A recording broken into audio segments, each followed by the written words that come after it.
Nous sommes rassemblés au nom du Père et du Fils et du Saint-Esprit. Amen. Notre secours est dans le nom du Seigneur, qui a fait le ciel et la terre. Seigneur, entends toutes nos prières et que nos cris parviennent jusqu'à toi. L'ange du Seigneur apporta l'annonce à Marie et elle a conçu du Saint-Esprit. Je vous salue Marie, pleine de grâce, le Seigneur est avec vous.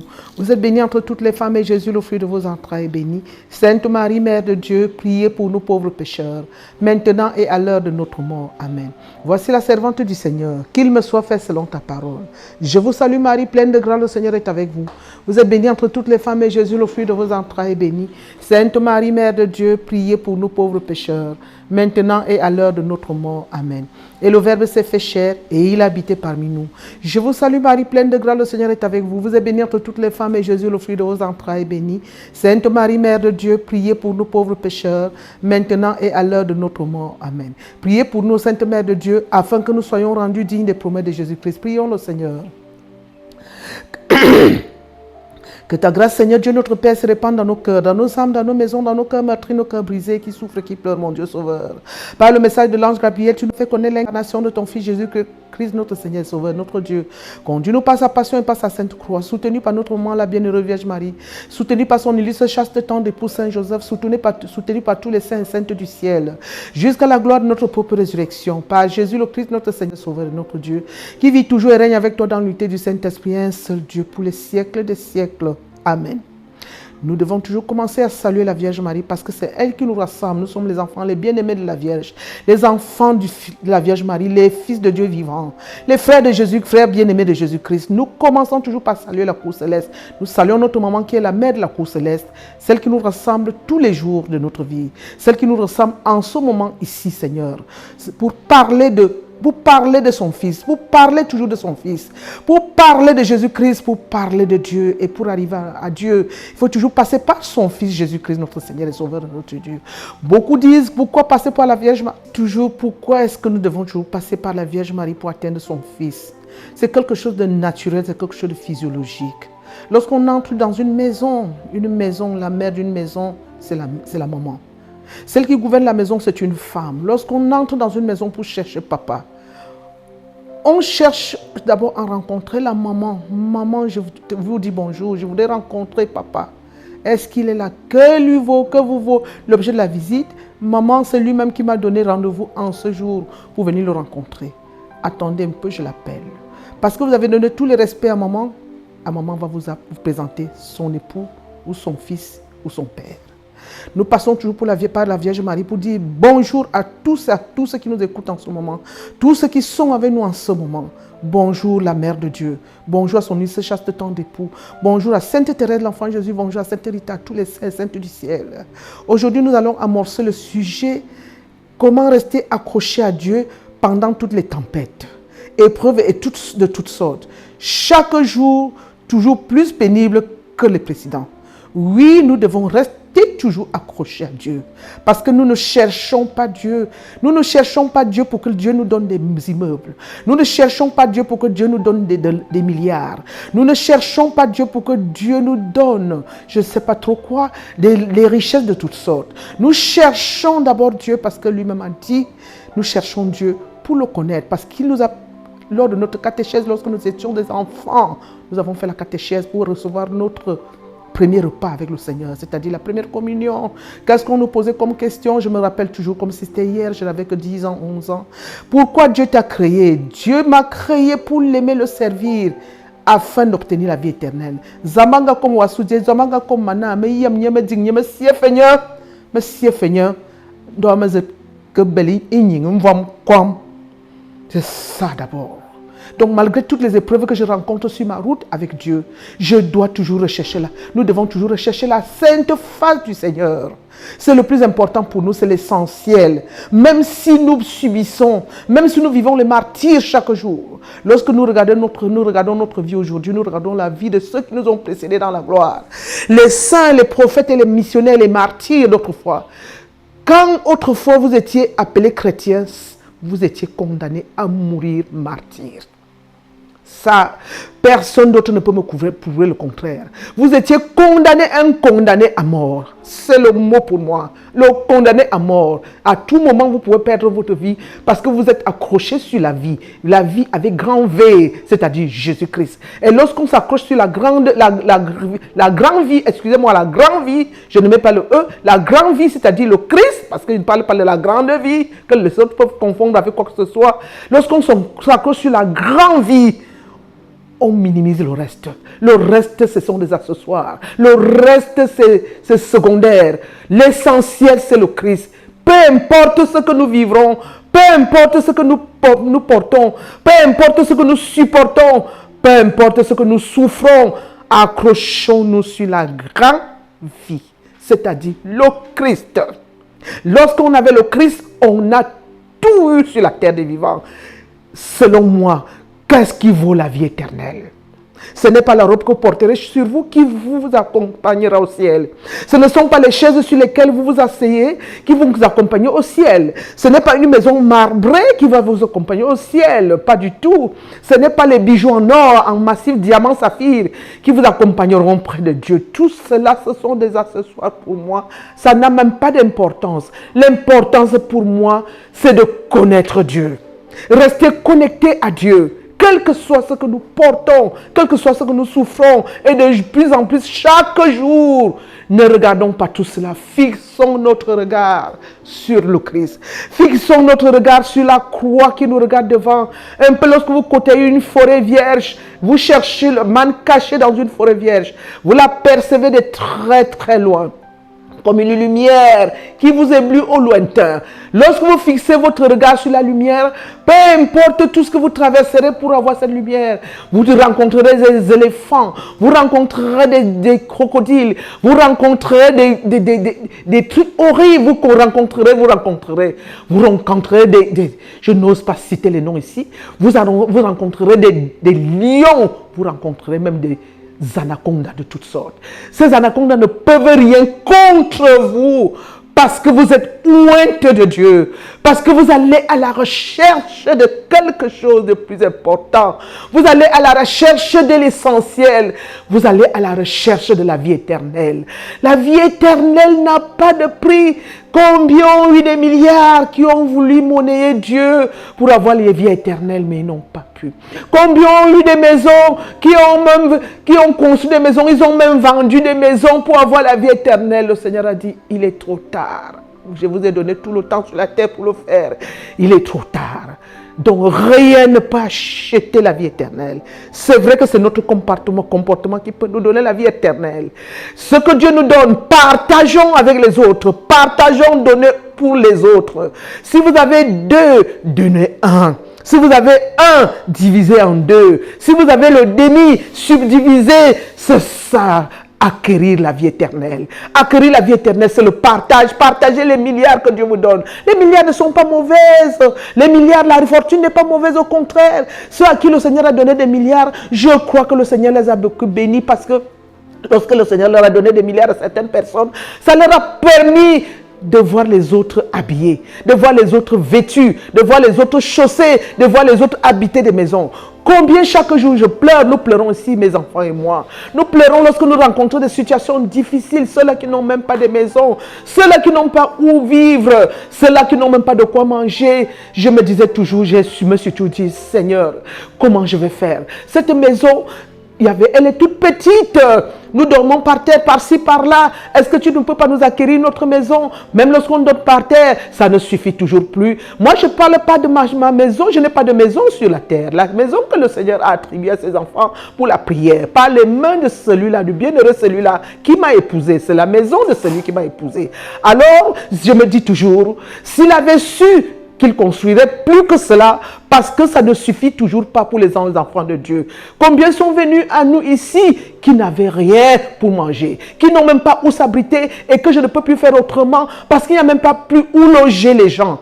Je demande au Seigneur en passant qu'il le donne à chacun, qu'il le donne où s'abriter, qu'il le donne où dormir, qu'il le donne, Seigneur, et que cela ne soit pas au-dessus de sa foi, que cela ne soit pas au-dessus de Jésus-Christ. Ce n'est pas parce qu'on va vers Jésus-Christ pour avoir une maison ou quoi que ce soit. Non, ce sont des accessoires qui ne sont pas tellement négligeables, mais ça ne doit pas être prioritaire dans nos vies, parce que moi, en même temps, c'est Paris, en même temps, c'est quelque chose de rocambolesque. Si le propriétaire de cette maison vint aujourd'hui à dire, je ferme mes portes, mettez-vous dehors, vous tous. Moi, je dirais toujours, tout est grâce. Nous allons partir à l'extérieur de la concession. Nous allons nous y coucher. Nous allons prier notre Éternel. Nous allons prier notre Dieu. Ce n'est pas un souci, parce que tout mal concourt au plus grand bien. Pour ceux qui aiment l'Éternel, c'est donc pour conclure à vous dire, ce n'est pas la maison qui nous amènera au ciel. Ce ne sont pas les fortunes de toutes sortes. Restons accrochés à Dieu, quelles que soient les souffrances. J'ai vu des gens qui ont eu des milliards dans la vie. J'ai vu des gens qui ont eu des fortunes et à qui Dieu leur a enlevé. Quand vous regardez la vie de Job, regardez ce que Job a vécu. Ma vie, elle n'est pas différente de celle de Job. Beaucoup ne me connaissent. Là, je peux dire que le miracle de Dieu ne me connaît pas du tout. Même les enfants à qui je donnais la vie ne me connaissent pas du tout. Même ma maman qui m'a donné la vie ne me connaît pas du tout. La personne seule qui connaît ma souffrance, c'est Jésus-Christ. Il sait ce que je souffre. Il sait ce que je porte. Il sait ce que je supporte.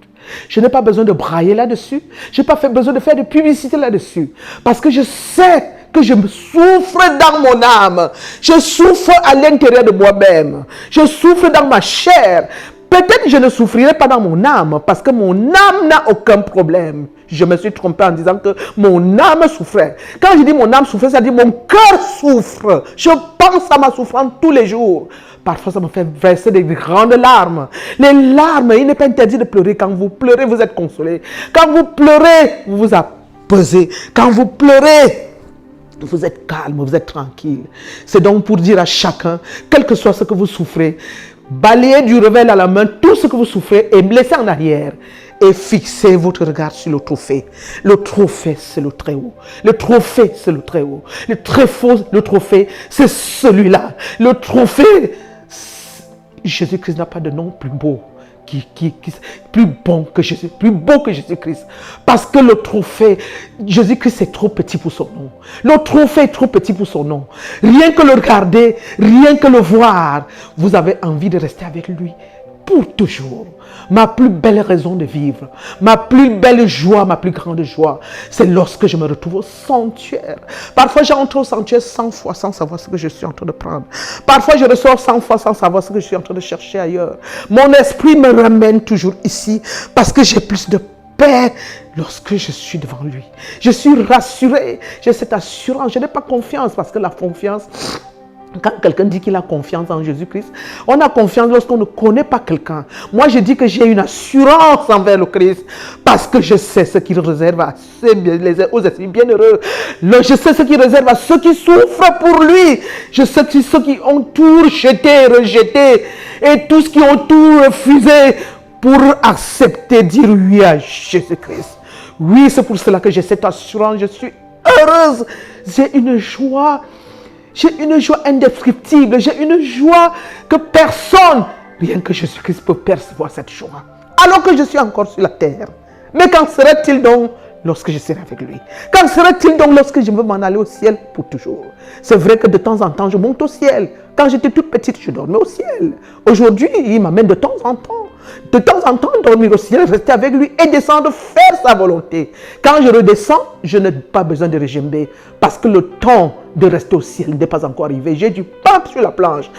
Parfois, il y a des moments où Jésus-Christ me dit, tu n'es pas encore né. J'ai failli lui poser la question à savoir, est-ce que je serai comme Nicodème qui va rentrer dans le sein de sa mère pour renaître de nouveau? Seigneur, comment tu peux me dire à plus de 50 ans que je ne suis pas encore né? Tu peux me dire à plus de 70 ans aujourd'hui que je n'ai pas encore vu le jour? Est-ce mes fautes, Seigneur? Est-ce mes péchés? Est-ce quoi?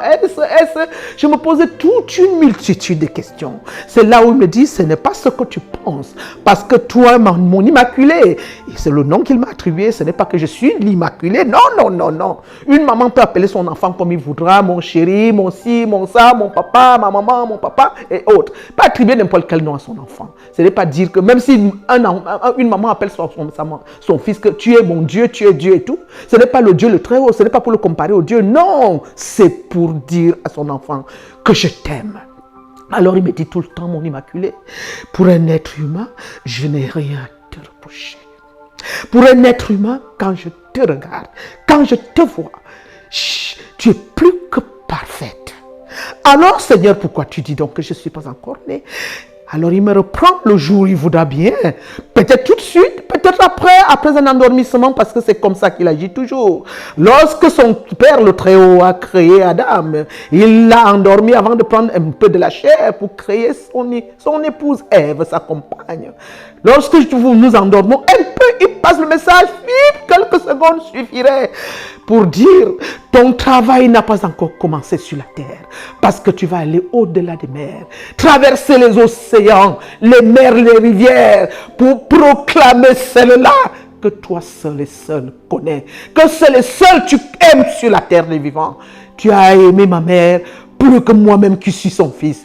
Tu as aimé ma mère plus qu'une enfant n'aime sa mère. Tu as aimé cette femme.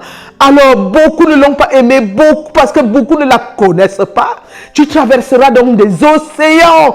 Tu iras jusqu'au bout de la terre pour proclamer Marie, celle qui m'a donné la vie.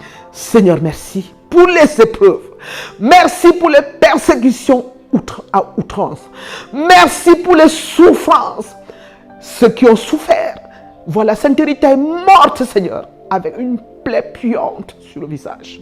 Cette plaie n'était nulle autre que les stigmates du Christ. Petite Thérèse est partie d'une tuberculose, alors que les docteurs de l'Église, que lui manquait-il pour être guéri? Seigneur, il faut accepter les persécutions pour toi. Bernadette de Lourdes, Seigneur, meurt aussi de la manière pareillement. Seigneur, qu'est-ce qui leur manquait? Elles ont accepté cela pour l'amour qu'ils ont pour toi. Seigneur, j'ai accepté tout ce que tu m'as imposé pour l'amour que j'ai pour toi. J'ai même essayé de vouloir haïr ceux-là qui m'ont imposé ce fardeau. Après, Seigneur, j'ai dit à quoi bon? Ça ne me sert à rien de les haïr. Parce que la haine ne sort que du cœur de ceux qui sont mauvais. Du cœur des méchants ne sort que de la méchanceté. Lorsqu'on n'est pas méchant, Seigneur, on force même parfois à haïr. Mais après, on revient en soi-même. Pour dire, on a beau chasser le naturel, il revient au galop. La méchanceté est faite pour les cœurs méchants. L'on ne peut pas haïr quand on n'a pas la haine dans le cœur. L'on ne peut pas non plus aimer lorsqu'on n'a pas l'amour dans le cœur. Ça va de soi. Seigneur, donne-moi la force, donne-nous la force de toujours aimer ceux-là qui nous ont persécutés, de leur montrer ton chemin sous silence, sous un évangile silencieux, Jésus. Parce que tu as dit, afin que ceux-là croient en Jésus-Christ, évangéliser sans parole, que nos paroles parlent de nous. Que nos actes parlent de nous, Seigneur. Que nos paroles se taisent. Nous faisons taire nos paroles. Et que nos actes parlent de nous, Seigneur. Parler de Jésus-Christ avec nos actes discrets dans la discrétion. Dans nos façons de faire. Dans nos façons de nous comporter. Même avec ceux-là, même vis-à-vis de ceux-là qui nous ont imposé les cruautés. Parce que moi, j'appelle ce genre de méchanceté la cruauté. Ne pas les haïr. Ne pas les haïr du tout. C'est pas facile. Dans un premier temps, on se met même à haïr. On se rend compte qu'on se consomme et on se consume. C'est ça. Lorsqu'on ne pardonne pas, on se consume. On peut même voir un jour tomber à cause d'un AVC parce qu'on a gardé tout dans le cœur, ne pas pardonner. Pardonner, c'est très très difficile, Yahvé. Mais lorsqu'on regarde ton visage, lorsqu'on regarde ton doux visage, Seigneur, aide-nous à pardonner. Aide-nous, Seigneur, à transcender, à nous asseoir au-dessus du mal. C'est de cette manière seule que l'on peut accepter les persécutions de tous les jours. Parce que l'enfant de Dieu, c'est cela. Lorsque vous avez abordé un sujet aujourd'hui, lorsque vous avez fini avec une persécution, celle qui vous attend demain, ça n'a pas de nom. C'est ça, ça va chrétien dans les persécutions. Plus vous montez vers l'éternel, plus vous êtes proche de Dieu, plus vous êtes massacrés, plus vous êtes torturés, plus on vous déchiquette, les humiliations de toutes sortes. Moi, je ne crois pas beaucoup aux on-dit. Et c'est vrai que parfois on dit qu'il n'y a pas de fumée sans feu. Mais les on-dit, je tiens ça avec les pincettes, il y avait. Parce que parfois, on dit des choses de vous que vous n'êtes pas. On raconte des choses de vous que vous n'êtes pas. Seigneur, Seigneur, c'est pour cela que je dis seulement, c'est le Seigneur seul qui connaît tout. C'est le Seigneur seul qui voit tout. C'est le Seigneur seul qui peut tout. Acceptons seulement de vivre notre vie dans le Christ. Dans les souffrances, dans les endurances. Mais il n'y a pas que les souffrances, il n'y a pas que les endurances. Il y a des moments de bonheur dans notre joie. Quand le Seigneur nous verse une bénédiction, c'est une joie. Lorsque vous rendez visite à un enfant de Dieu, lorsqu'une maman vous invite chez elle, lorsque vous allez prier avec une famille quelque part, vous allez déposer la gerbe, c'est-à-dire la gerbe, c'est-à-dire la Vierge Marie. Vous déposez la paix. Prier pour quelqu'un, c'est d'accepter de porter sa croix. Prier pour quelqu'un, c'est d'accepter de porter sa mort. Parce que tout peut arriver lorsque vous intercédez pour quelqu'un. Et de surcroît, dans leur domicile, tout peut arriver. Le diable peut se réveiller et vous demander, est-ce que vous êtes chez vous ici? Et il aura raison. Ça voudrait dire que vous êtes aux abois, vous êtes aux aguets, vous êtes à la porte de la mort. Mais seul le Christ qui connaît, qui sonde les cœurs, les structures, les reins et les profondeurs des abîmes, saura que c'est lui qui vous a envoyé. Alors, cette maman, si elle vous donne une bénédiction, elle vous donne une grande bénédiction, vous dites merci maman.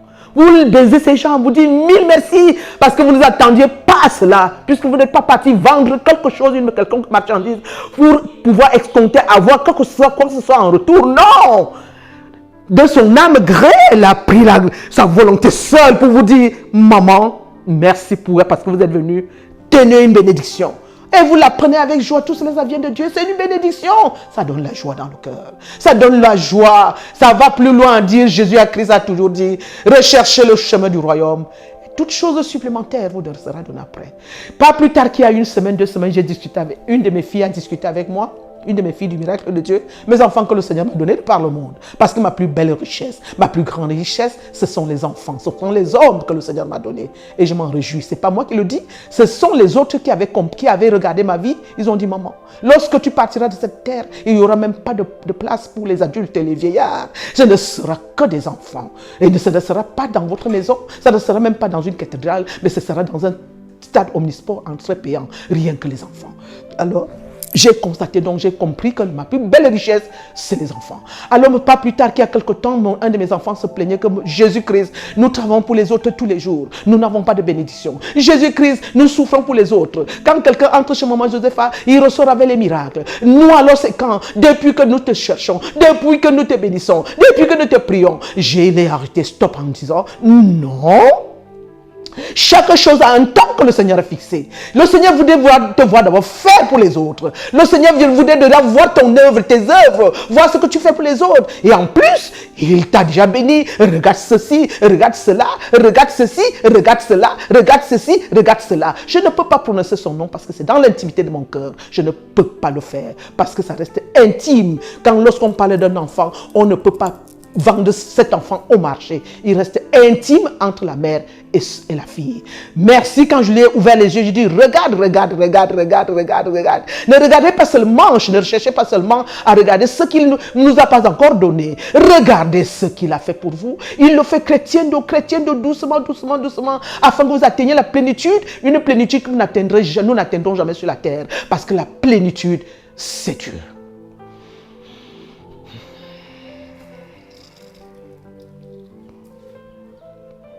La plénitude, c'est avec Dieu. La plénitude, c'est au paradis. La plénitude, c'est lorsqu'on est déjà bien heureux. La plénitude, c'est là où on n'a ni soif, ni faim. La plénitude, c'est là où il y a le vrai repos. C'est là où tout est beau. C'est là où il y a le vrai niveau. C'est là où il y a le fils de l'agneau, l'agneau vainqueur. La plénitude, c'est là où il y a les larmes n'existent plus. C'est là où les souffrances n'existent plus. C'est là où la souffrance est à jamais bannie. C'est là où tout est beau. C'est là où on a la paix éternelle. La paix qui n'a plus de prix. La paix, c'est lorsqu'on voit la paix avec les yeux, on n'a plus la paix en tant que telle, mais on voit la paix. La paix est déjà avec nous, c'est-à-dire, on voit déjà le havre de paix, le prince de paix, Jésus-Christ. C'est là seul où se trouve la plénitude.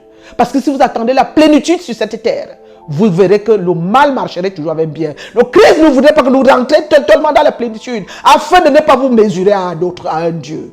Lorsqu'il y a le mal, il y a le bon. Lorsqu'il y a le pire, il y a le meilleur. C'est ça. Le Seigneur n'aimerait pas que nous soyons totalement, que nous ne comparissions pas à Dieu. C'est ça avec Dieu. Et accepter tout cela, parce que tout cela vient de Dieu. Tout mal concourt au bien pour ceux qui aiment Dieu. Regardez Joseph, mon homonyme. Moi, j'ai l'impression que c'est les Joseph et les Josépha. Tous ceux qui portent le nom de Saint Joseph. La souffrance de ça en Égypte. Ses frères l'ont vendu. Beaucoup ont voulu qu'on le tue. D'autres disent non, vendons-le au marchand de pourpre. On l'a vendu. La souffrance de cela, il a enduré, Seigneur, en Égypte. La souffrance atroce. Une souffrance incroyable. Le Seigneur a permis cela. Il a permis pour un temps. Il a laissé souffrir. Il a regardé souffrir. Comme pour dire, faites-le souffrir, mais un seul cheveu ne sortira de sa tête. Joseph a souffert. Souffert sous les hommes. Souffert sous l'âme. Martyr dans son cœur, sa chair. Martyrisé. Mais à la fin de sa vie, regardez vous-même ce que le Seigneur a fait pour lui. À la fin de vie de Job, regardez ce que le Seigneur lui-même a fait pour lui. Acceptez la souffrance comme votre onction. Acceptez la souffrance comme votre huile que vous avez achetée au marché. Acceptez la souffrance comme cette viande avec le riz que vous mangez. Acceptez la souffrance comme le poisson que vous mangez à la braise. Acceptez, buvez la souffrance, noyez-vous dans la souffrance. Je ne dis pas de faire le mal pour souffrir. Non! C'est différent de faire le mal avant de souffrir. Acceptez de souffrir dans le Seigneur. Acceptez de souffrir avec le Seigneur. Acceptez de porter un peu de sa croix. Acceptez d'alléger sa croix. Acceptez, Seigneur. Acceptez à tous les enfants du miracle de Dieu de par le monde. Acceptez. Acceptez et contemplez, adorer les saintes plaies du Christ. Acceptez cela. Acceptez, faites son chemin de croix chaque jour. Lisez les Saintes Écritures. Lisez, vous voyez comment cet homme souffrait. Pas plus tard qu'il y a 2-3 jours, je regarde à la télévision, c'était 2-3 jours dimanche. Je regarde encore la mort de celui-là qu'on appelait Saint Jean-Baptiste. Je regarde comment ça s'est passé, je regarde comment ils ont commencé pour terminer, pour l'amener dans un cachot, oh Dieu, sur un petit tronçon d'arbre. Il y avait là 2 personnes, là, il était dehors, déjà enchaîné, attaché sur le dos, les mains sur le dos, on dit, faites-le entrer. Seigneur Dieu Tout-Puissant, on l'a posé sur ce plancher. Et directement, je n'ai pas voulu regarder les suites. La tête était coupée, c'était terminé. Tout ça pour le Christ. C'est notre façon de porter ce martyr pour le Christ. C'est notre façon de pleurer avec le Christ. C'est notre façon de gémir. Quiconque gémit avec lui ici sera content avec lui au ciel. Quiconque accepte cette souffrance ici sera content au ciel. Cela qui accepte, Seigneur, de prier avec toi, de s'accrocher à toi, de s'attacher à toi, quel que soit tout ce que la personne vit, Seigneur, la récompense n'a pas de prix au ciel. Je sais que Yann est parti. Le voilà Yann qui t'a aimé, Seigneur. Je reviens à Yann. Cet enfant t'a tellement aimé, oh Yahvé. Cet enfant si petit, mon Dieu. Je sais que tu seras admis au suprême cœur des anges. Oui, et lorsqu'il sera arrivé là-bas, Seigneur, tu lui donneras un peu de ton eau dans la fontaine de ta déité. Et il n'aura plus jamais soif. Il n'aura plus jamais faim. Car il sera sur la table du Seigneur. Il sera là où il y a l'agneau. Il n'aura plus soif. Seigneur Jésus-Christ, accorde-lui cette grâce. Accorde-lui de marcher sur la nouvelle terre des vivants. Celle que tu as préparée pour le monde. Pour ceux qui ont accepté de souffrir pour toi pendant la vie sur terre. Ah, Seigneur, accorde-lui cette grâce. Console sa famille. Console ses parents. Console ses frères et sœurs. Console tout le quartier qui gémit. Console tout le quartier qui pleure. Console toutes les mamans qui pleurent leur fils. Yann, tu t'es manifesté à moi 3 fois. La première fois, c'était à Simalène, que lorsque nous sommes partis prier pour toi à Simalène. Tu t'es manifesté, tu étais tout en blanc vêtu, tu avais un turban sur la tête. La deuxième fois, tu t'es manifesté à moi lorsque nous sommes partis prier dans le domicile de tes parents. La troisième fois, c'était la morgue. Lorsque je me prosterne devant ta photo, tu me dis, maman, je suis tellement heureuse parce que le miracle de Dieu m'a sauvé la vie. Tu me l'as dit. À vive voix, j'ai même essayé de regarder derrière s'il y avait Yann derrière moi. Je me suis rendu compte que tu n'es pas mort. Tu as changé de milieu. Merci Seigneur. Merci de l'habiller de ton vêtement blanc. Merci de lui donner porter sa couronne qu'il mérite. Merci Yahvé de boire à la fontaine de ta gaieté. Merci pour l'avoir admis au suprême cœur des anges. Merci. Merci, je dis merci aussi à tous ceux-là qui, comme Yann, ont souffert sur la terre et qui souffrent. Qui, comme Yann, acceptent Jésus malgré toutes les endurances. Acceptent Jésus malgré toutes les tortures. Acceptent Jésus malgré tout ce qu'il vit et survit. Acceptez votre croix. Acceptez vos souffrances. Si ça en est une croix, moi je vous ai toujours dit, je n'ai pas de croix. Parce que j'ai surpassé, j'ai transcendé. Quand je regarde le visage du Christ, pour moi ce n'est plus une croix, c'est la joie éternelle. Même si vous voulez voir, vous voyez que je voulais couler quelques graines de larmes, c'est la joie qui inonde mon âme. Parce que le jour où je le verrai tel qu'il est, je vais contempler sa magnificence. Et je vais me rassasier de son doux visage. Comme fait Yann maintenant. Repose en paix auprès du Seigneur. Prie pour tous ceux qui restent. Prie pour nous tous. Prie pour notre terre. Prie pour le monde entier.